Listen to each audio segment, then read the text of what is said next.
Hey guys, in this video I'm going to show you how to post your clips, your videos from your PC to Instagram. So you want to go to a website called Lately Social.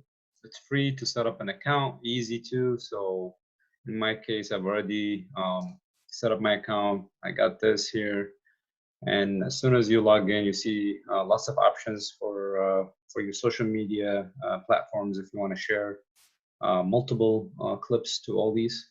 But in my case or your case, you want to just click on Instagram, click on post, and then you in this section you want to log into your Instagram account. In my case, I've done that, so I'm just going to go ahead and check that here, and then I'm going to locate where my clip is,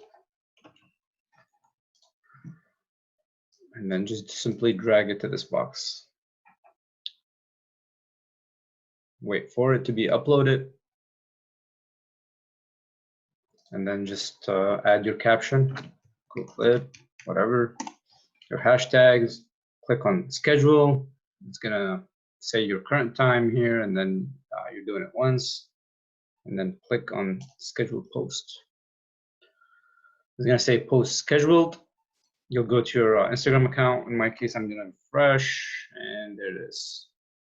All right, guys, that's it. Thank you for watching.